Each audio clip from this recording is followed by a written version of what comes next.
चंबल के पानी की नहीं है कोई सानी बंधु, खोले हुए रक्त का प्रवाह इसे जानिए। झेलते हैं गोली पर बोली नहीं झेल सके, वीरता प्रस्तुति नहीं आप इसे जानिए। सामने से मारते हैं पीछे से नवार करें, जल के समान स्वच्छ आचरण ही जानिए। कायर से यारों के न रहने के योग भूमि, सोए हुए सिंहों की मदारे से जानिए। सोए हुए सिंहों की मदारे से जानिए। नमस्कार, मैं राहुल तिवारी आपका स्वागत करता हूं आपकी आवाज़ पर नई कड़ी चालू होने जा रही है, जिसमें हम आप लोगों को मुखातिब कराएंगे भिंड की जितनी भी सांस्कृतिक और ऐतिहासिक धरोहर है। उस हेतु इसी कड़ी में सबसे पहला जो ऐतिहासिक पृष्ठभूमि है भिंड का किला। बहुत से लोगों ने ये नाम सुना होगा कि भिंड का एक किला है, लेकिन भिंड के किले की ऐतिहासिक पृष्ठभूमि क्या है, इसका ऐतिहासिक महत्व क्या है और पुरातत्व की दृष्टि से इसका क्या महत्व है। हम लोग खड़े हैं भिंड किले के बाहर। इस किले में एक गर्ल्स कॉलेज भी संचालित किया जा रहा है। अभी कॉलेज के स्टूडेंट्स का लिविंग टाइम चल रहा है, गर्ल्स स्टूडेंट्स बाहर निकल रही हैं। आइए उनसे जानने का प्रयास करते हैं कि उनको इस किले का जो हिस्टोरिकल इम्पोर्टेंस है उसके बारे में उनको कितना नॉलेज है। दो स्टूडेंट्स यहाँ खड़ी हुई हैं, आइए इनसे जानते हैं। बेटा, आपका नाम क्या है? निधि शर्मा। मधु शर्मा। तो निधि शर्मा, सॉरी। सो निधि, जैसे आप इस कॉलेज में कब से पढ़ रहे हैं? न्यू एडमिशन है अभी। फर्स्ट ईयर है आपका? Very good. तो जैसे कि आपका ये कॉलेज एक किले में चल रहा है, तो आपको इस किले के बारे में जानकारी है? अभी तो ऑनलाइन क्लासेस चल रही हैं, तो मैं ज़्यादा आई नहीं हूँ, एक दो बार आई हूँ, तो इतनी ज़्यादा नॉलेज तो नहीं है। इसके पहले कभी आपने भिंड के किले के बारे में सुना है? कभी सुना है बट देखा नहीं था। अब देख लिया है? हाँ। तो इसके बारे में आपने जानने का प्रयास किया निधि? अभी सर मना करते हैं क्योंकि यहाँ पे फालतू के लोग बैठे रहते हैं, तो अंदर जाने नहीं देते हैं। नहीं, अंदर नहीं जाके यहाँ के जितने प्रोफेसर्स हैं, आपके सब्जेक्ट के प्रोफेसर्स हैं, एक भदौरिया प्रोफेसर्स हैं, हिंदी के प्रोफेसर्स हैं, उनको काफ़ी अच्छा ज्ञान है, तो उनसे कभी आपने? कभी पढ़ाई नहीं है मुझे। इंग्लिश के सुधीर सर पढ़ाते हैं, प्रिंसिपल सर, और इकोनॉमिक्स शर्मा सर पढ़ाते हैं, और एक मैम है पॉलिटिक्स की, वो पढ़ाते हैं। जो भी प्रोफेसर्स हैं उनसे आपने इस किले के बारे में जानने का प्रयास किया कभी? अभी तक तो मिले ही नहीं है, कभी एक दो बार मिले हैं। आपका नाम क्या है? श्रेया शर्मा। श्रेया शर्मा। तो श्रेया, आप भी फर्स्ट ईयर के स्टूडेंट हैं? हाँ सर, वही फर्स्ट ईयर। ओके। तो श्रेया, आप इस कॉलेज में पढ़ रहे हैं और ये कॉलेज एक किले के कैंपस में संचालित हो रहा है, तो कभी आपने किले को देखकर कभी आपके मन में जिज्ञासा हुई कि इसके बारे में जानना चाहिए कि इसका भिंड के इतिहास से क्या कनेक्शन है? हाँ, इसमें बहुत अच्छा वो बना है। इसमें पुरानी मूर्तियाँ रखी हैं जो मतलब फूट गई हैं। हाँ, म्यूज़ियम है, इसमें पुरानी मूर्तियाँ रखी हैं जो मतलब टूट गई थी लड़ाई वगैरह की वजह से, तो वो खंडित। वो म्यूज़ियम देखा है आपने? हाँ, मैंने देखा है। उसमें तो कॉम्पिटिशन्स वगैरह चलते रहते, तो मैंने कॉम्पिटिशन में ड्राइंग की थी, उसमें स्केच बनाया था। तो मैं वेरी गुड। तो लाइब्रेरी भी है। ओके। तो ये जो किला है, ये किला किसने बनवाया, क्यों बनवाया, कभी इसके बारे में जानने का प्रयास किया आपने? नहीं किया। आपको जानना चाहिए, आप स्टूडेंट हैं, देख क्यूरियोसिटी होना चाहिए स्टूडेंट्स में। हाँ थी, बट कोई नहीं। चलो ठीक है, अब आपसे आशा रहेगी आप अपने प्रोफेसर से जो कॉलेज में हैं उनसे आप पूछिए, क्योंकि हमारी जो ये विरासत है, सांस्कृतिक और ऐतिहासिक विरासत है, और जिस जगह हम रहते हैं तो उसके बारे में हमें नॉलेज होना चाहिए। Okay, thank you. आइए अंदर चलते हैं। किले का जो आंतरिक भाग है, जहाँ पर कुछ अन्य विभागों के ऑफिस संचालित हैं। ये किले का मुख्य द्वार है, दरवाज़ा है। दरवाज़ा की जो हालत है बड़ा गंभीर है, पूर्ण रूप से ये बेकार हो चुका है, लेकिन भव्यता अभी भी बरकरार है। जो किले का जो मुख्य द्वार है उसकी जो भव्यता होना चाहिए, दरवाजे को देखकर, इसका जो प्रवेश कक्ष है इसको देखकर उस समय इसकी क्या भव्यता रही होगी, इस चीज़ की कल्पना आप कर सकते हैं। किले के अंदर का जो दालान है, यहाँ हम देख सकते हैं कि सामने होमगार्ड का मुख्यालय है। ये जिला मुख्यालय है होमगार्ड का, और मुख्यालय के अपोजिट साइड में हमारे कैमरामैन दिखाएंगे शासकीय कन्या महाविद्यालय भिंड, जो लगभग 80 के दशक से यहाँ पर चल रहा है। शुरुआत से अब तक कॉलेज की जो व्यवस्थाएं हैं उसमें काफ़ी परिवर्तन हुआ है। एक चीज़ और सामने मेरे कैमरामैन दिखाएंगे, एक शाही मुस्तफ़ा मस्जिद, सामने मस्जिद है और मेरे दाईं तरफ आर्कियोलॉजिकल डिपार्टमेंट का एक संग्रहालय है। संग्रहालय के अपोजिट में एक रोज़गार कार्यालय भी बना हुआ है। तो एक कैंपस में कई सारे शासकीय संस्थाएं संचालित की जा रही हैं। किले के पीछे राधा कृष्ण का मंदिर भी है।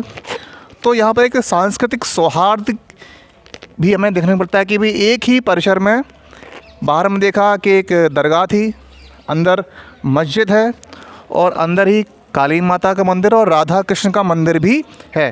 तो ये किला अपने साथ में भव्यता के साथ साथ एक सांस्कृतिक सौहार्द भी समेटे हुए है। आगे के लिए मेरे सहयोगी पुष्पेंद्र जी आगे जो आपका पुरातत्व विभाग है उसके बारे में वो आपको बताएंगे, उससे रूबरू कराएंगे और भिंड की जो सांस्कृतिक धरोहर है उससे आपका परिचय करवाएंगे। साथियों, मैं आपकी आवाज़ से आपका पुष्पेंद्र सिंह राजावत फिर से स्वागत करता हूं, जो हमारी हिस्टोरिकल हेरिटेज की कड़ी है हमारे चैनल की, जो नई स्टार्ट की गई है अभी। तो जैसा कि भिंड किले में खड़े हुए हैं और चूँकि भिंड का किला है तो भिंड के लिए कुछ पंक्तियां मैं समर्पित करना चाहूँगा। मेरे जेहन में आ रही हैं। द्वीपों का दर्द नाम से एक पुस्तक है डॉक्टर परशुराम सिंह जी की। उसमें भिंड की स्तुति के लिए भिंड की जनता को एक छंद के रूप में कुछ पंक्तियां समर्पित की गई हैं, जिनको मैं आपके सामने रखना चाहूँगा। पंक्तियां सुने। तपोधन रूप ऋषि भिंडी की पवित्र भूमि, तपोधन रूप ऋषि भिंडी की पवित्र भूमि, सद आत्माओं के अवतार यहाँ होते हैं। कली के प्रथम याद का हुआ प्रहार जहाँ, कली के प्रथम याद का हुआ प्रहार जहाँ, डोले नहीं धीर वीर ऐसे यहाँ होते हैं। चंबल कुंवारी सिंध बेसली की धार बहे, चंबल कुंवारी सिंध बेसली की धार बहे, सिंह के समान जहाँ नर सिंह होते हैं, और साहस की जहाँ पे अजस्र बहे धार सदा, साहस की जहाँ पे अजस्र बहे धार सदा, भिंड की है भूमि जहाँ धोखे नहीं होते हैं। मैं स्वागत करता हूँ आपको, किले की जानकारी प्रोवाइड कराता हूँ, जुड़े रहिए, धन्यवाद। तो भिंड की थोड़ी भौगोलिक जानकारी और भौगोलिक प्लस ऐतिहासिक भी कह लो, वो थोड़ा सा और रखना चाहूँगा मैं आपके सामने। जैसा कि भिंड नाम सबको पता है, भिंडी ऋषि के नाम पर रखा गया है। भिंडी ऋषि की तपोभूमि पावन धरा रही है ये। तो भिंडी ऋषि के अगर मूल नाम पर हम पहुंचेंगे तो मूल नाम था उनका विभांडक ऋषि। विभांडक से फिर आगे अपभ्रंश होते होते आगे भांडक नाम से प्रचलित हुआ ये नाम, और भांडक से फिर इस प्रकार सने सने कालांतर में भिंडी ऋषि के नाम से प्रसिद्ध हुआ। तो उन्हीं की तपोस्थली है ये भिंड भूमि। और भिंडी ऋषि के जो पुत्र थे श्रृंगी ऋषि, जिन्हें अयोध्या नरेश दशरथ जी ने अपने यहाँ यज्ञ के लिए पुत्र प्राप्ति हेतु यज्ञ के लिए बुलाया था, उन श्रृंगी ऋषि के आशीर्वाद से भगवान राम और अन्य पुत्रों का जन्म हुआ था, ऐसा माना जाता है पौराणिक कथाओं में। तो ये यहाँ की नामकरण के पीछे ये नामकरण का योगदान है। इसके अलावा यहाँ उत्तर दिशा में, बल्कि कहा जाए कि उत्तर दक्षिण दिशा में जो आपकी चंबल, कुंवारी, सिंध, पहुँच और ये 4-5 नदियाँ प्रमुख रूप से बहती हैं। इधर उत्तर पूर्व की बात की जाए तो पचनरा नाम से एक क्षेत्र बहुत प्रसिद्ध है, जहाँ 5 नदियों का संगम है, कंजंक्शन है।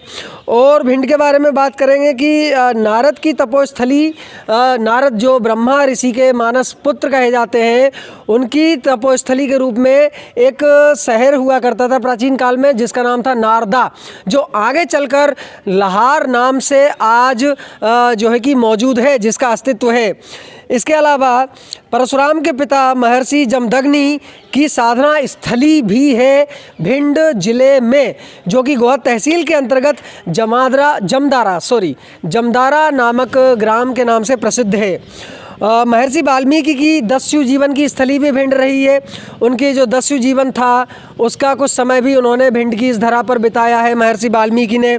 इसके अलावा अज्ञातवास में पांडवों का जो अज्ञातवास था, अज्ञातवास में पांडवों ने यहाँ कुछ समय भ्रमण किया, बिताया। भिंड के पास में ही एक कछवा घार प्रमुख रूप से कुशवा प्रधान गांव है जिसका नाम है पांडरी। तो पांडरी गांव के नामकरण के पीछे भी यही फलसफा है। दर्शकों को बताना चाहूँगा कि पांडवों ने वहाँ पर कुछ समय बिताया था और उनकी स्मृति में वहाँ एक, जहाँ उन्होंने पूजा अर्चना की, एक मंदिर भी मौजूद है।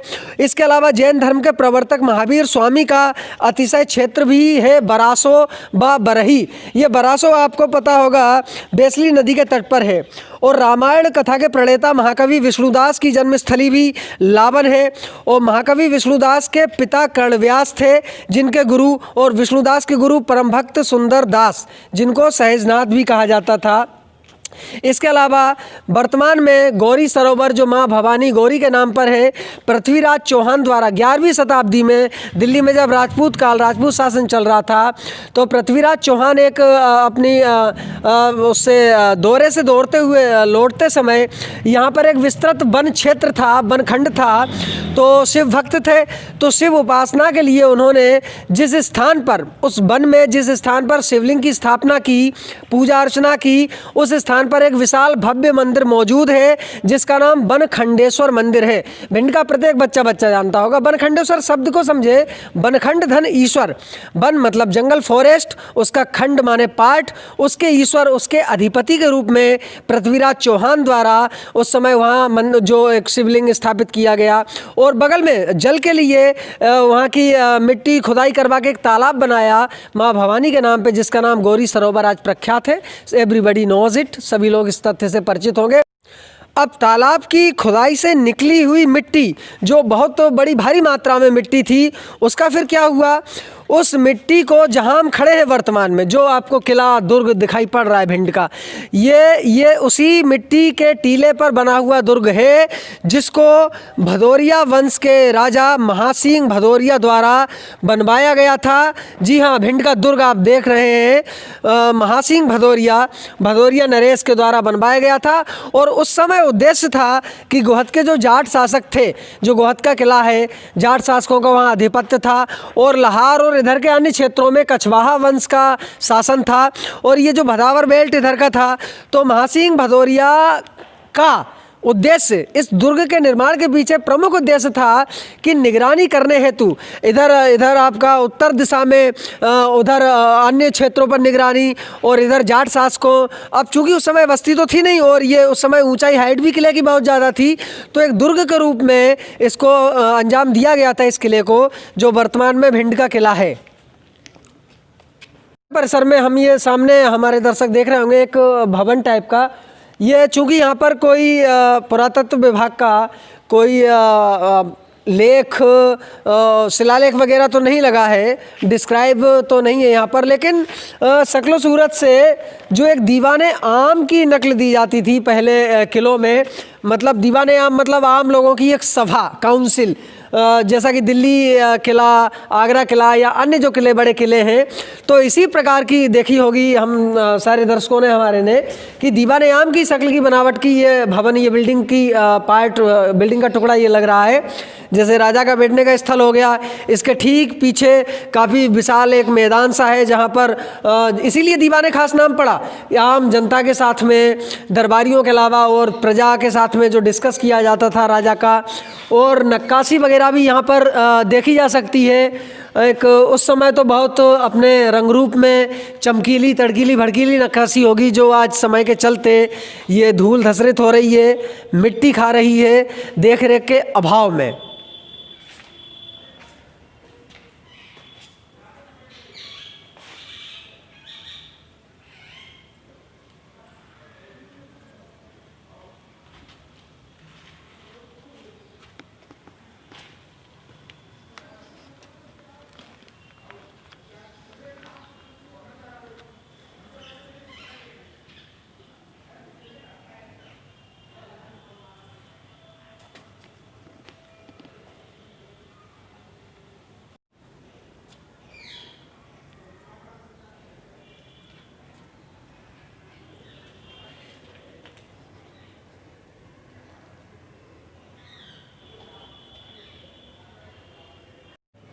किला के उत्तरी दिशा में कुछ भवनों की तरफ रुख करते हैं, दिखाते हैं अपने दर्शकों को।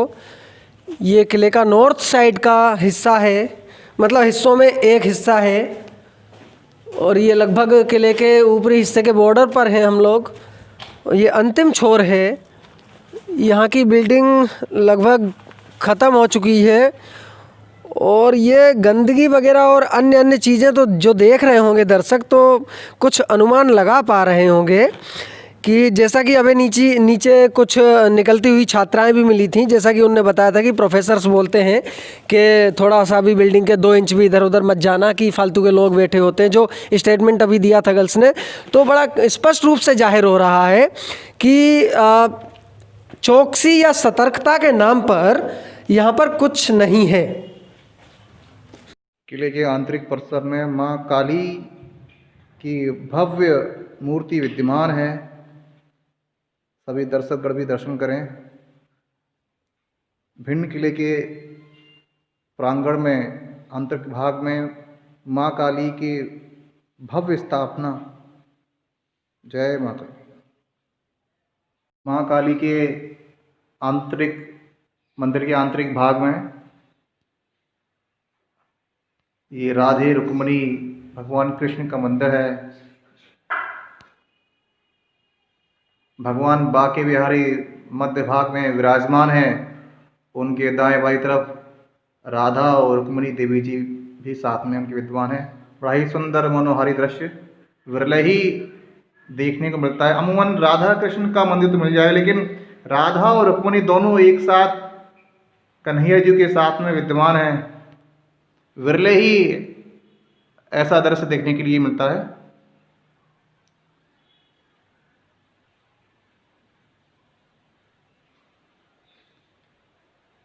ये भी बाल गोपाल विद्यमान है, लड्डू गोपाल।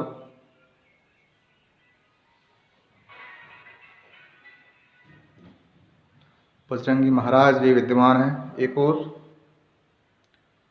परिक्रमा मार्ग है। ये बड़ा ही सुंदर दृश्य।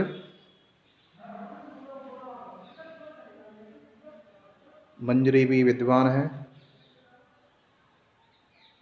छोटा सा जल भराव के लिए यहाँ व्यवस्था रखी गई है। चारों तरफ बेहतरीन नक्काशी और डिज़ाइंस आप लोगों को देखने के लिए मिलेंगे।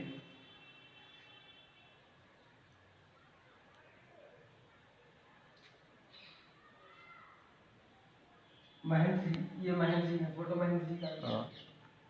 मंदिर के पुजारी क्या नाम है आपका? इसका आपका?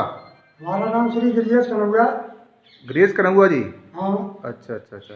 कब से आप? नाम श्री नारायण दास कनौआ। अच्छा, आप यहाँ कब से विद्यमान हैं? उनका नाम श्री दूधाधारी महाराज चुनावी गद्दी। जी जी जी। आप यहाँ पुजारी कब से हैं? पुजारी हमको कुछ देना पड़ेगी आपको फोटोकॉपी। नहीं, आप कब से पुजारी हैं यहाँ पर? ये करीबन हो गए 4 मई 2014। 4 मई 2014। शासकीय नियुक्ति होगी आपकी तो? हाँ। अच्छा अच्छा। SDM court band Madhya Pradesh. अच्छा अच्छा, ठीक है ठीक है ठीक है।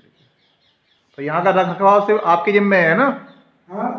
यहाँ का रखरखाव आपकी जिम्मेदारी पे है? हाँ, मंदिर मेरे कब्जे में आता है। जी जी जी। यहाँ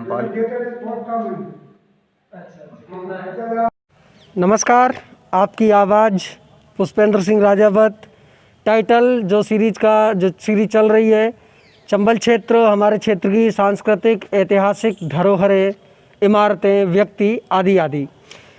इस कड़ी में, आज की कड़ी में पुरातत्व विभाग के अधिकारी श्री वीरेंद्र पांडे जी जुड़े हुए हैं हमसे। भिंड किला पर मौजूद हैं हम। उनसे चीज़ों के बारे में जानकारी लेंगे, रूबरू होंगे, चीज़ों से विश्लेषण करेंगे चीज़ों का। पांडे जी। मैं वीरेंद्र कुमार पांडे, यहाँ पुरातत्व अधिकारी के पद पर कार्यरत हूँ। ये किले की अंदर प्रतिमाएं वगैरह और किले के बारे में हमारे दर्शकों को जानकारी उपलब्ध कराएं। 16वीं शताब्दी में भदावर राजाओं द्वारा सामरिक दृष्टि से इस किले का निर्माण किया गया, जो 17वीं शताब्दी में जाके पूर्ण हुआ। ठीक, इस किले में 1987 में जिला पुरातत्व संघ द्वारा पुरातत्व संग्रहालय की स्थापना की गई।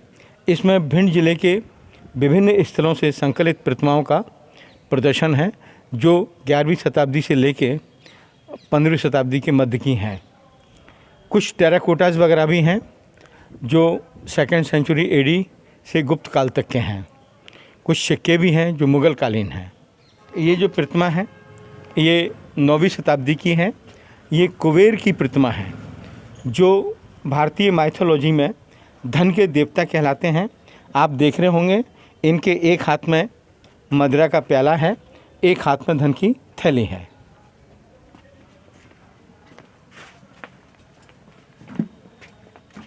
ये पाषाण प्रतिमा अटेर क्षेत्र के कौशल ग्राम से प्राप्त हुई है, टीले से। ये गांधार कला, मथुरा कला से संबंधित है, लाल पत्थर पर निर्मित है और ये भगवान विष्णु का आदि स्वरूप है। ये प्रतिमाओं में, पाषाण प्रतिमाओं में इस संग्रहालय की सबसे प्राचीन प्रतिमा है। ये जो अभी खंडित अवस्था में मौजूद हैं प्रतिमाएं, तो किस मुगल शासक के द्वारा या किस सुल्तान के द्वारा, किस काल में इनका खंडन हुआ है, इसकी जानकारी?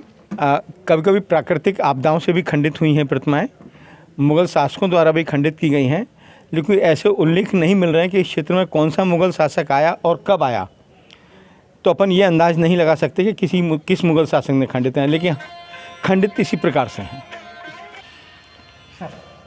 ये जो आप प्रतिमा देख रहे हैं ये नंदी की है और 15वीं शताब्दी की है। बहुत ही कलात्मक है। ये चंदूपुरा गांव से प्राप्त है। अपन जब मंदिर में प्रवेश करते हैं तो हमारी भावना होती है हम बिल्कुल पवित्र हों। ये प्रतिमा गंगा की है जो अपने हाथ में कलश लिए मगर के ऊपर खड़ी हुई हैं और ये उनके परिचारक हैं। ठीक, ऐसी भावना रहती है कि जब हम मंदिर में प्रवेश करें तो हम गंगा जल से स्नान किए, तो मंदिर के दाएं बाएं गंगा और यमुनाओं की प्रतिमाओं का बनाना आवश्यक है। ये मंदिर की वास्तुकला में आता है। ये प्रतिमाएं तो मंदिर के विभिन्न स्तंभों के खंड हैं, तो बहुत महत्वपूर्ण नहीं है।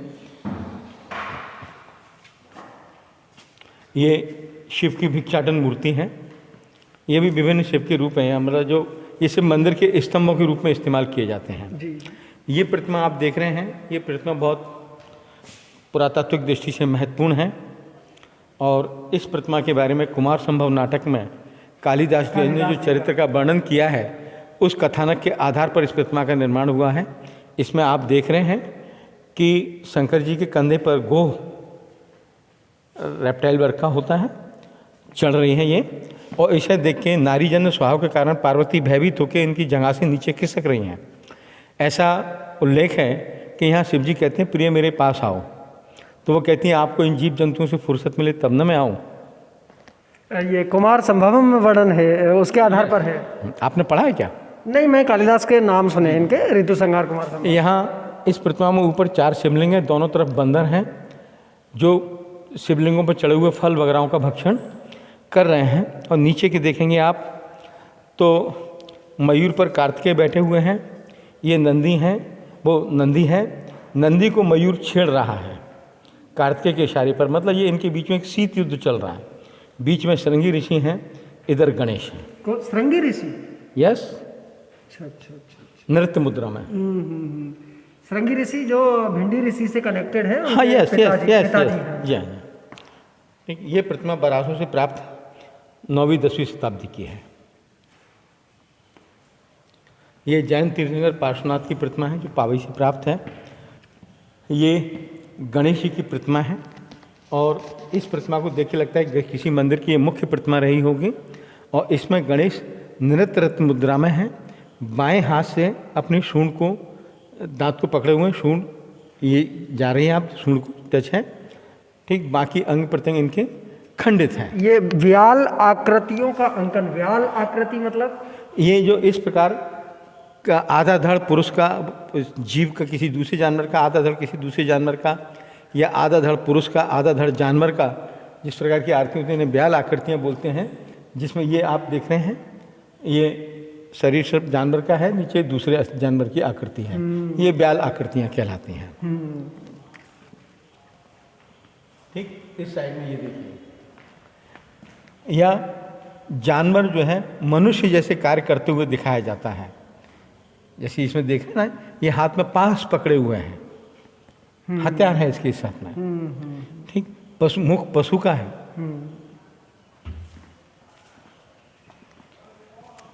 ये ग्वालियर भिंड रोड पर बिरखड़ी गांव पड़ता है, बिरखड़ी है। वहाँ से प्राप्त भगवान विष्णु की प्रतिमा है। और विष्णु की प्रतिमा भरत मुद्रा में है कि अपने हाथ से यूं, और ये विष्णु के अन्य अवतार हैं। जितने अवतार, 10 अवतार हैं, 10 हैं इसमें। जी हाँ। थोड़ा सा इंगित करके उनको मेंशन करते हुए थोड़ा सा विवरण संक्षिप्त में। बिल्कुल। ये कृष्ण अवतार है, ये परशुराम अवतार है, ये वामन अवतार है, ये वराह अवतार है, ये नरसिंह अवतार है, ये राम अवतार है। धनुष का नीचे का हिस्सा खंडित है। ये क्या कहते हैं, थोड़ा अंकन अस्पष्ट हो रहा है। नहीं, शेषनाग नहीं, इसका अवतार दूसरा नाम है। और ये भविष्य में होने वाला कल की अवतार है। ये मत्स्य अवतार है। मत्स्य अवतार, ठीक। 10 अवतार का अंकन है पूरा परिधान है। और ये विष्णु जो पहने हुए हैं, ये आप देख लेंगे, ये किरीट मुकुट में आता है। किरीट मुकुट मतलब बहुत नक्काशीदार, हीरे जवाहरात जड़ा हुआ। ये मंदिर के विभिन्न पाषाण खंड हैं जो टूट गए हैं, स्तंभ वगैरह के। ये नृत्यरत पुरुष आकृतियां हैं। ये शेषनाग के अवतार बलराम की प्रतिमा है। और इसमें आप देख रहे होंगे सर पीछे कुंडली मार के बैठा हुआ, ऊपर का हिस्सा इसमें खंडित हो चुका है। ये युगल गणेश प्रतिमा है। मतलब गणेश जी को युगल के रूप में पेयर में दर्शाया है प्रतिमा में। ये और ये पेयर के रूप में दर्शाने का कोई विशेष कारण, कोई महत्व? नहीं, ऐसी कोई बात नहीं है, उल्लेख में नहीं आई है। ये षडमुखी कार्तिकेय की प्रतिमा है। आप देखेंगे यहाँ से लेके यहाँ तक इनके 6 मुख हैं, ठीक। हाथ में पाश पकड़े हुए हैं, एक में शंकु है, और ये सिंहासन मुद्रा में बैठे हुए हैं। ये पुनः देवी की प्रतिमा है। ये अभी लेटर काल की है और ये चोरी में पकड़ी गई थी, तो इसके स्थान वगैरह के बारे में कंफर्म जानकारी नहीं है। तो मतलब चोरी करने वालों का जो सीधा सीधा उनका जो माइंड मेकअप रहा होगा, इसको बेचने का जो पुरातत्व विभाग की है। बिल्कुल बिल्कुल। लेकिन क्योंकि मूर्ति पुरातत्विक दृष्टि से इतनी क्लासिक नहीं है, नक्काशी नहीं है कोई, आप देख रहे हो बिल्कुल सिंपल है और बहुत बाद के काल की है, तो वो लोग इसे पुलिस ने बेहड़ वगैरह में पाया जाना दर्शाया है। ये भी गणेश की नृत्य प्रतिमा है। शेष अंग खोटे हुए हैं। यहाँ आप देख रहे होंगे फन युक्त गणेश के गले में सर्फ का हार है और ऊपर हार वगैरह बने हुए हैं मस्तक पर, ललाट पर। इसकी आंखें आप देखेंगे बिल्कुल ऐसा लगता है एक सजीव। हाँ, ये शब्द मैं कहने वाला था। मेरी जैसे ही निगाह पड़ी, मेरी साइड गई, तो एक सजीव, बिल्कुल थोड़ा सा पास से देखेंगे, पलंग झपका के देखेंगे। सही बात है, मतलब सजीवता का पुट है इस प्रतिमा में, बिल्कुल सही बात है। ठीक। ये भगवान सूर्य की प्रतिमा है। सूर्य की प्रतिमा खंडित है। ये सारथी अरुण है। ये पिंगल है जो आप देख रहे होंगे बही खाते पर कलम से लिख रहे हैं। पिंगल जो हिंदी साहित्य में छंद शास्त्र के जनक माने जाते हैं। जी हाँ, पिंगल ऋषि। पिंगल ये सूर्य के सेक्रेटरी कहिए आप, अच्छा, पीए कहिए। हम लोग जो 24 घंटे में जो कुछ भी करते हैं अच्छा बुरा, ये उसको नोट करता है। ये दंडक उसके अनुसार जो भी डिसीजन होता है उसके अनुसार अपने को फल देते हैं। ये मानवीय रूप में रथ के घोड़े हैं। ये जो आप देख रहे हैं, ये सूर्य की पत्नी उषा है। संध्या वगैरह वो सब खंडित हैं।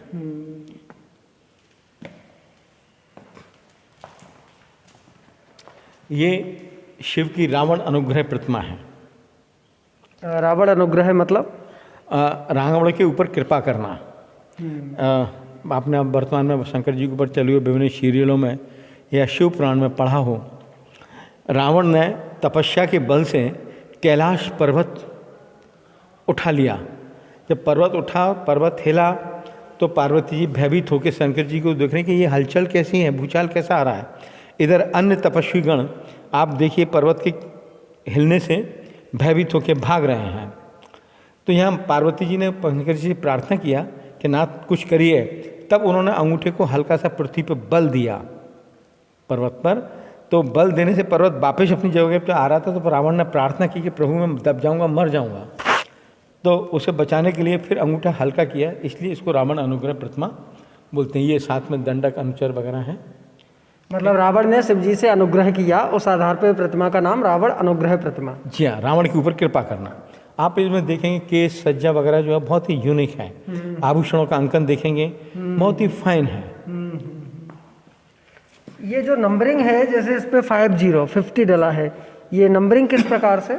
ये हम प्रतिमा को जब कलेक्ट करते हैं तो इनका रजिस्टर बनाते हैं और उस रजिस्टर में किस नंबर पे ये प्रतिमा दर्ज है ये उल्लेख रहता है। रजिस्टर में इसका पूरा डिटेल सहित होगा, जिससे भविष्य में कभी कोई खुद बात होती है, घटना होती है, तो हम उस प्रतिमा का तो इस पे जैसे 50 नंबर मेंशन है। हाँ, और मेरे ख्याल से एक्सेशनल रजिस्टर बोलते हैं हमारे यहाँ, जिसमें जो दर्ज है उसमें ये 50वें नंबर पर अंकित है। अच्छा, तो प्रतिमाओं की संख्या तो यहाँ जो है 50 यहाँ पे नहीं दिख रही है। नहीं, प्रतिमाएं और नीचे भी हैं, आपने देखा होगा। आउटडोर म्यूजियम भी है अपना, इधर भी है, इस साइड, दोनों साइड में नीचे भी प्रतिमाएं रखी हुई हैं। मतलब संग्रहालय की यहाँ की प्रतिमा और आसपास की सारी प्रतिमाओं को मिलाकर के संख्या है ये। संख्या है जी। दूसरा, कुछ प्रतिमाएं अभी डिस्प्ले में नहीं आ पाई हैं तो स्टोर में रखी हुई हैं। तो कोई वस्तु प्राप्त होती है वो कितनी पुरानी है तो उनको अपन क्या कहते हैं, कार्बन C10 और C14 के संपर्क में लेके आते हैं और उसके बाद कितना कार्बन का क्षय हुआ उसके आधार पर अपन उस वस्तु की आयु निर्धारित करते हैं। ये आयु उन्हीं वस्तुओं को जैसे जीवाश्म, जैसे काई है या कोई हड्डी है, फास्फोरस जिसमें है, इन सब चीज़ों का अपन इससे आयु निर्धारण करते हैं।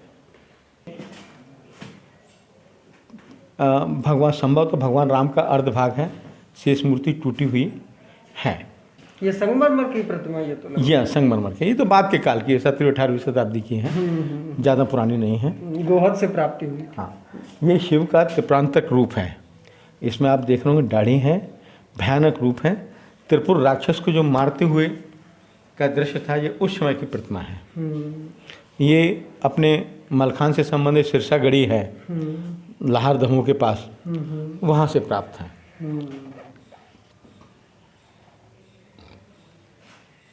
अभी थोड़ी देर पहले मैंने विष्णु के किरीट मुक्ति के बारे में बताया। किरीट मुक्ति जी, ये भी विष्णु का शेर है। आप देखिए कितना सुंदर, बहुत बहुत शानदार नक्काशी। हाँ, बहुत ये हेयर स्टाइल देखिए, इतने बारीक बाल तो अपन अपनी कंघी से भी नहीं काट सकते। ये खास करके मुकुट में नक्काशी की बारीकियों को काफ़ी हद तक छुआ गया है, काफ़ी हद तक। ये महिषासुर मर्दनी की प्रतिमा है, ठीक।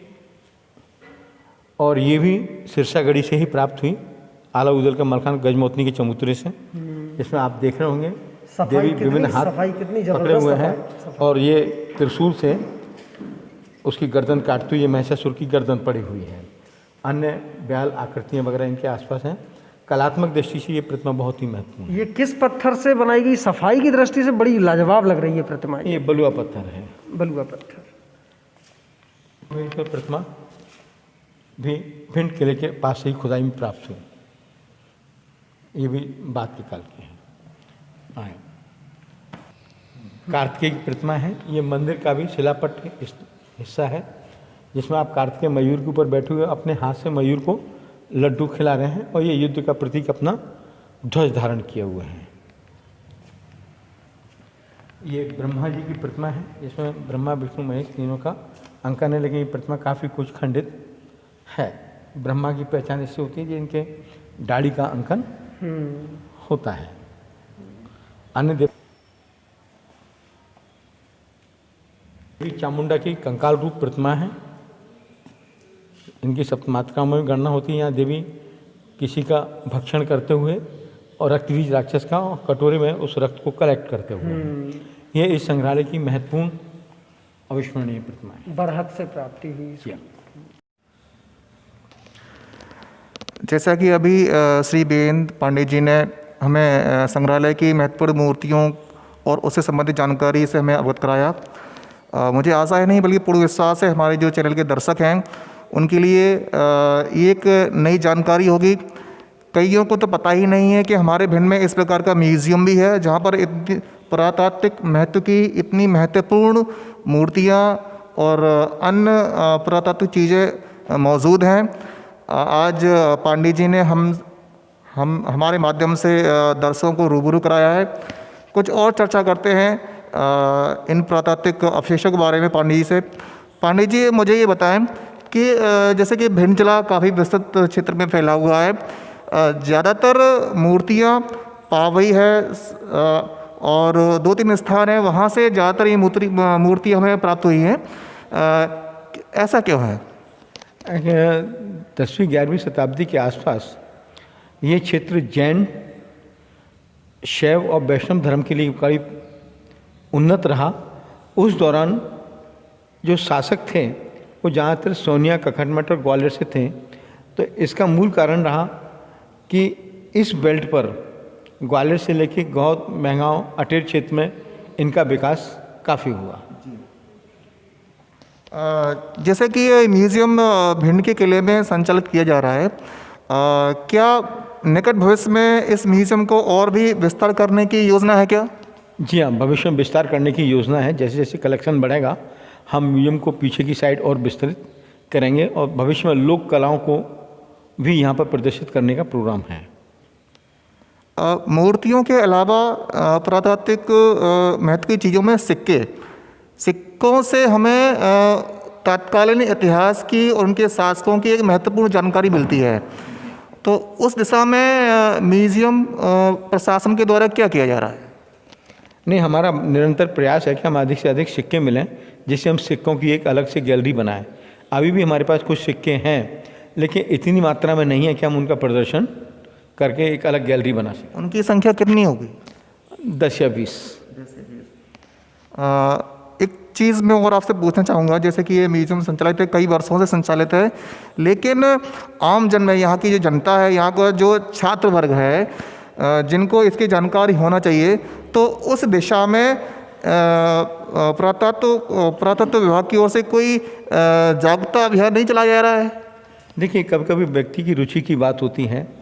मैं जब से यहाँ पोस्टेड हुआ हूँ बराबर सेमिनार वगैरह, अभी कोविड की वजह से इस वर्ष कोई सेमिनार नहीं हुआ है। सेमिनार है, प्रदर्शनियों का आयोजन है या अन्य कोई प्रतियोगिताएं हैं जो पुरातत्व से संबंधित हैं, हमने आयोजित किए हैं। यहाँ कई एक वर्ष में 2-3 कार्यक्रम इस प्रकार के हो जाते हैं। हम स्टूडेंट्स वगैरह को, कॉलेज को, स्कूल को पत्र लिखते हैं डीओ के माध्यम से और तात्कालिक समय पर लोग आते भी हैं। काफ़ी कुछ अखबार में भी हमने पुरातत्व के बारे में काफ़ी कुछ लिखा है, छपा है। यहाँ के पत्रकार बंधुओं ने बड़ा सहयोग दिया है, लेकिन पता नहीं क्यों पब्लिक के अंदर इस चीज़ को देखने की इतनी जागृति, पुरातत्व के प्रति रुचि का अभाव थोड़ा देखने को मिला। पांडे जी, मैं भी पूर्व में शिक्षा विभाग से जुड़ा रहा हूँ और काफ़ी समय तक मैं एक हाई सेकेंडरी स्कूल में प्राचार्य रहा। जैसा कि आपने बताया कि इसके पूर्व भी कई सेमिनार और कई प्रकार के जागरूकता कार्यक्रम आपके द्वारा संचालित किए गए, लेकिन मुझे अभी तक इसकी कोई जानकारी प्राप्त नहीं हुई है। तो मेरे ख्याल से उस स्तर पर कार्यक्रम का विस्तार नहीं किया गया हो। संयोग हो सकता है, बल्कि कार्यक्रम को हम बड़े विस्तृत रूप से करते हैं। मतलब सभी स्कूलों को सूचित तो डीओ के माध्यम से करते हैं। कॉलेज गिने चुने हैं तो उन कॉलेजों को हम बाकायदा व्यक्तिगत तौर पर यहाँ से लेटर भेजते हैं, लेकिन वहाँ से पता चला हमें उतना रिस्पॉन्स नहीं मिलता या लेटर जो जाता है यहाँ से वो बाबू के ड्रॉवर में पड़ा रहता है। पांडे जी का कहना है कि इनके द्वारा तो कार्रवाई की गई, यहाँ का जो छात्र वर्ग है और आम जनमानस है उनको आकर्षित करने के लिए कई सारे कार्यक्रम यहाँ से किए गए, लेकिन प्रशासन की लापरवाही या यूँ कहे कि उनकी रुचि न होने का ये जानकारी यहाँ के छात्र वर्ग और यहाँ के विद्यालय वर्ग में न पहुँच पाई। प्रशासन की लापरवाही नहीं कर सकते, क्योंकि प्रशासन तो आपको आमंत्रित करने का प्रयास कर रहा है। न्यूज़ में हम दे रहे हैं पुरातत्व के विभिन्न प्रकार के लेख, अटेर किले के बारे में, गौहद किले के बारे में, भिंड किले के बारे में, समय समय पर पुरातत्व की अन्य जानकारी या मूर्तियों के बारे में अखबार में दें। अब पब्लिक का काम होता है उनको पढ़ने के बाद इस कार्य के लिए आकर्षित होना। मैं आपको यहाँ रोकना चाहूँगा, तत्कालीन कलेक्टर हैं श्री इलैया राजा, उनके समय में जन जागरूकता अभियान और इस प्रकार की चीज़ों के लिए काफ़ी काम किया गया। पर्यटन के लिए भी उन्होंने काफ़ी काम किया। आपका अटेर के किले में उन्होंने लगातार जब तक वो यहाँ रहे वहाँ पर उन्होंने हर वर्ष कार्यक्रम आयोजित किए और विद्यालयों का एक्टिव पार्टिसिपेशन वहाँ रहा। तो मेरे ख्याल से आपको यहाँ के जो जिलाधीश महोदय हैं उनसे भी संपर्क करना चाहिए इस हेतु। नहीं, हम करते हैं, चूँकि अभी ये मैंने अभी आपको जैसे बताया कि हम हर वर्ष सेमिनार वगैरह हैं, क्विज प्रतियोगिताएँ आयोजित कराते हैं। क्योंकि इस बार कोविड की वजह से ये सारी चीज़ें 8-9 महीने से एक्टिविटीज़ बंद हैं। ये थे श्री बेन पांडे जी, भिंड जिले के पुरातत्व अधिकारी।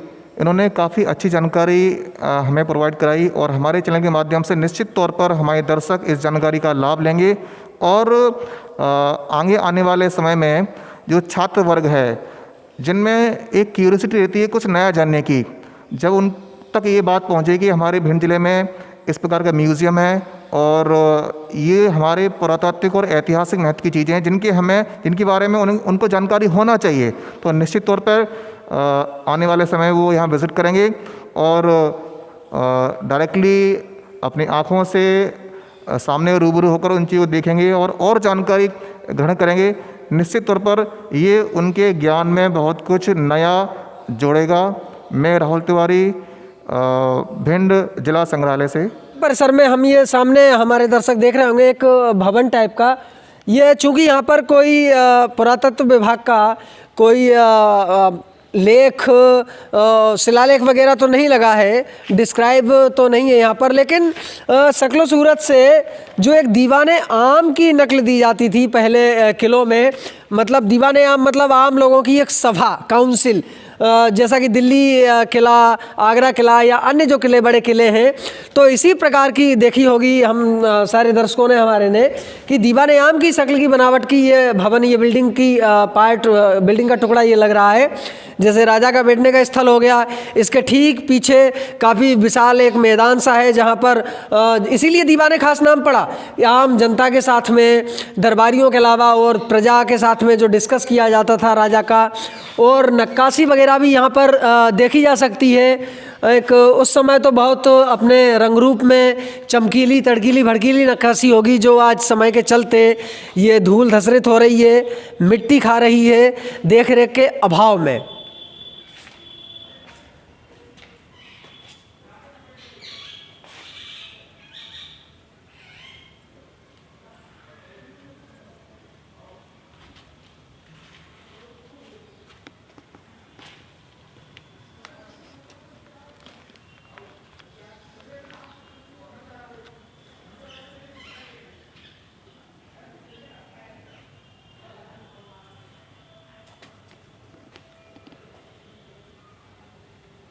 के पीछे के हिस्से में ऊपर दर्शकों को दिखाते हैं। ये पीछे का जो भवन है, इमारत ठीक ठाक स्थिति में आ रही है नज़र। ऊपर चल के देखते हैं कि क्या कंडीशन है। ये किले का और किले का ठीक पीछे का भाग है। पीछे के भाग में प्रवेश कर रहे हैं और दिशा के आधार पर ये पूर्व दिशा की तरफ जा रहे हैं। यानी कि ये किले, भिंड किले का जो बेक है, बेक ये सामने जो दिखाई पड़ रही है ईस्ट डायरेक्शन है, पूर्वी दिशा है ये पूर्व दिशा की लोकेशन। और ये किले का पीछे का हिस्सा, यहाँ से पीछे बस्ती दिखाई पड़ रही है और इसके ऊपर भी जाने की सीढ़ियाँ हैं और पीपल का वृक्ष जो कि अभी भी अपनी हाइट पे है बराबर। उत्तरी दिशा है भिंड किले की। सामने ये यहाँ से राधा गोपाल मंदिर का ध्वज दिखाई पड़ रहा है। ये पश्चिमी भाग पीपल का वृक्ष, नीचे जो परिसर था, और ये इधर ये दक्षिणी भाग में सपाट ये सामने घनी बस्ती दिखाई पड़ रही है। और इधर की साइड में ही दर्शकों को बता दें कि गौरी सरोवर और बनखंडेश्वर महादेव का मंदिर है। ये दृश्य है किले के टॉप पार्ट का, सबसे ऊपरी पार्ट का। किले के उत्तरी दिशा में ही ऊपर कच्छ पर मौजूद है। यहाँ पर देखने से ऐसा प्रतीत हो रहा है कि ये कोई store room, mini store room type लग रहा होगा। इंग्लिश कहीं जा रहा है क्या तुम? सर हो गया काफी। ये जो सद्दल टाइप के हैं इनके ऊपर पटिया जैसे कि सामान का स्टोर, जैसे किचन में करते हैं, ये अपना हाँ किचन की जो लोकेशन चैनल है अपना। लेकिन एक चीज और दर्शक नोटिस कर रहे होंगे, ये पटिया नीचे के हिस्से की इधर की साइड थोड़ा सा इधर दिखाएं। ये ऊपर पट्टियाँ लगी हुई हैं और नीचे की 1 2 3 जो एरोस हैं उनकी सारी पट्टियाँ गायब है यहाँ से। असामाजिक तत्वों द्वारा ही निकाल के ले जाई गई होंगी। और मतलब फिर से एक बार पॉइंट सामने आ रहा है कि देख रेख का बिल्कुल अभाव और चाक चौबंद व्यवस्था तो अब देख ही रहे होंगे। नीचे थोड़ा सा दृश्य और देख सकते हैं कि विश्राम बैठने के लिए चटाई वटाई जैसा प्रबंध है। और ये जो भी चीज़ें दिखाई पड़ रही हैं दर्शकों को, तो अनुमान लगाया जा सकता है कि ये जो ऐतिहासिक स्थल है कितना अच्छा इसका यूज़ हो रहा है टूरिस्ट। नमस्कार, मैं पुष्पेंद्र, आप देख रहे हैं आपकी आवाज़। 9 दिसंबर 2020, स्थान भिंड किला। हमारे साथ में मौजूद हैं एक ऐसी शख्सियत जो भिंड में साहित्य के क्षेत्र में काफ़ी नामचीन है और पेशे से गवर्नमेंट एम्प्लॉई हैं, वो शासकीय शिक्षक हैं। और उनके बारे में विशेष बात कि आज देश की जो युवा धड़कन के रूप में जाने जाते हैं, युवाओं में खासे लोकप्रिय हैं कुमार विश्वास जी। उनके साथ मंच संचालन, उनके साथ काव्य गोष्ठी में साझा कर चुके हैं मंच आचार्य गजेंद्र सिंह कुशवाहा जी। आज भिंड किले की जानकारी को अपनी ओपिनियन, अपने व्यूज़ के द्वारा दर्शकों तक पहुंचाने के लिए हमारे साथ मौजूद हैं। उनके शब्दों में जानते हैं भिंड किले की महिमा, भिंड किले का इतिहास। तो पुष्पेंद्र जी, सबसे पहले भिंड की शान में चंद पंक्तियाँ सुनिएगा।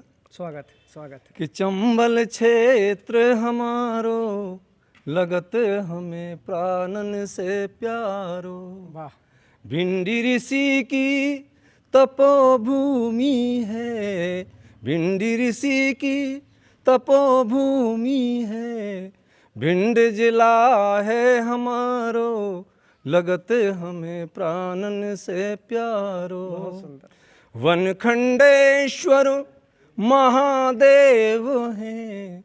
दोस्तों, वनखंडेश्वर महादेव जी के बारे में वैसे तो पौराणिक महत्व का है हमारा भिंड, इस बारे में अगली कड़ी में मैं बताऊंगा कि वनखंडेश्वर महादेव जी की स्थापना कैसे हुई। अभी तो आप सुनिएगा कि वनखंडेश्वर महादेव हैं, पृथ्वीराज पधरायो, लगत हमें प्राणन से प्यारो। चंबल क्षेत्र हमारो, लगत हमें प्राणन से प्यारो। किले के समीप ही गौरी ताल है, उसके बारे में सुने कि गौरी ताल तो अजब गजब है, गौरी ताल तो अजब गजब है, अजब गजब है। गौरी ताल तो अजब गजब है, सब तालन से न्यारो, लगत हमें प्राणन से प्यारो। चंबल क्षेत्र हमारो, लगत हमें प्राणन से प्यारो। हमारे यहाँ नदियों की भी बहुत विशेषता है। कुंवारी सिंध पहुज बैसली, कुंवारी सिंध पहुज बैसली, इनको बेहड़ न्यारो, लगत हमें प्राणन से प्यारो। चंबल क्षेत्र हमारो, लगत हमें प्राणन से प्यारो। अटेर किला मुंबई को भायो, अटेर किला मुंबई बालन को भायो, मुंबई बालन को भायो। अटेर किला मुंबई को भायो, फिल्में बनी हैं हजारों, लगत हमें प्राणन से प्यारो। कच्चे धागे, मेरा शाया इत्यादि बहुत फिल्में बनी हैं। तो दोस्तों, इतिहास, विरासत, अतीत, जी हाँ, इसे हम जो भी नाम दें, ये हमें बताता है कि हमारे पूर्वज कैसे थे, उनका रहन सहन, परंपराएं, जीवन शैली आदि कैसी थी। इन्हें जानकर हम स्वयं को गौरवान्वित तो महसूस करते ही हैं, साथ ही उनसे प्रेरणा भी लेते हैं। तो मैं आचार्य गजेंद्र सिंह कुशवाहा आज आपको एक ऐसी ही विरासत से रूबरू करवाने जा रहा हूँ जो हमारी धरोहर है, भदौरिया राजवंश का भिंड नगर का किला। ये पंक्तियाँ जो आप लोगों के सम्मुख आचार्य जी ने रखी, इन पंक्तियों के रचयिता आचार्य गजेंद्र सिंह कुशवाहा जी ही हैं। इन पंक्तियों के बारे में ख़ास बात यह है कि हमारे क्षेत्र के विद्यालयों में, महाविद्यालयों में जो वार्षिकोत्सव या अन्य प्रकार के उत्सव होते हैं, ये पंक्तियाँ उनका मुखड़ा बन चुकी हैं। उनमें कार्यक्रमों में मुखरित रूप से इनको सुना जा सकता है। आचार्य गजेंद्र जी की पंक्तियाँ हैं जिनसे आप अभी रूबरू हुए थे। दोस्तों, सर्वप्रथम मैं आपको भिंड नगर से परिचित करवाता हूँ। भिंड का इतिहास पौराणिक महत्व का है। इसका नामकरण विभांडक ऋषि के नाम पर हुआ है, जिन्हें भिंडी ऋषि भी कहा जाता था। यह स्थल उनकी तपह स्थली थी। इन्हीं के शिष्य श्रृंगी ऋषि ने त्रेताकालीन महाराज दशरथ का पुत्रेष्टि यज्ञ करवाया था, जिसके फलस्वरूप उन्हें श्री राम, लक्ष्मण, भरत और शत्रुघ्न के रूप में 4 पुत्र प्राप्त हुए थे। अब बात करते हैं भिंड किले की। तो पृथ्वीराज चौहान जब चंदेल सेनापति मलखान से युद्ध करने के लिए सिरसागढ़ जा रहे थे, तो वे इसी रास्ते से गुजरे थे तथा यहाँ पड़ाव डाला था। पृथ्वीराज चौहान ने तब यहाँ एक रक्षा चौकी का निर्माण कराया था, जिसके लिए समीप से ही मिट्टी निकलवाकर एक ऊंचा टीला बनाया गया था। जिस स्थान से मिट्टी निकाली गई थी, उसे एक सुंदर तालाब का रूप दिया गया, जिसका नाम माता पार्वती के नाम पर गौरी ताल रखा गया, जो आज भिंड की एक पहचान बन चुका है। भिंड में जो विशेष ऐतिहासिक पौराणिक महत्व के स्थल हैं, उनमें से गौरी तालाब एक प्रमुखता के रूप में अपना स्थान रखता है। कालांतर में उसी टीले पर भदौरिया राजा महासिंह जी ने किले का निर्माण करवाया। किले की स्थापत्य कला आप देख सकते हैं, बेहद बेजोड़ नागरी तथा मुगलिया शैली मिश्रित है। ये स्थापत्य कला का नमूना आप देख सकते हैं, आपको दिखाया जा रहा है कि ये कितनी बेजोड़ है। वर्तमान में किला पुरातत्व विभाग के अधीनस्थ है, परंतु एक बड़ी विडंबना है कि किले की स्थिति ज़्यादा ठीक नहीं है। यहाँ पर कुछ शासकीय विभागों के कार्यालय तथा शासकीय कन्या महाविद्यालय संचालित हैं। यहाँ पुरातत्व विभाग का एक संग्रहालय भी है। किले परिसर में भिंडी ऋषि का एक पुरातन मंदिर भी है, जिसकी शोभा अद्वितीय है, पर दुर्भाग्यवश शासन प्रशासन की अनदेखी और असामाजिक तत्वों के जमावड़े व अतिक्रमण की कोशिशों के चलते इसकी स्थिति बद से बदतर होती जा रही है। इस किले की दशा और दिशा की ओर शासन प्रशासन तथा स्थानीय लोगों का समुचित ध्यानाकर्षण वांछनीय है, तथा ये संभव है कि इसे भी ग्वालियर किले की तर्ज पर भिंड की पहचान बनाया जा सकता है। तो दोस्तों, कवि हृदय होने के नाते मुझे ऐसा प्रतीत हो रहा है कि किले की दीवारें मूक रूप से कुछ कह रही हैं, और मुझे ऐसा महसूस हो रहा है कि ये दीवारें क्या कह रही हैं। तो वो मेरे शब्दों में सुनिएगा।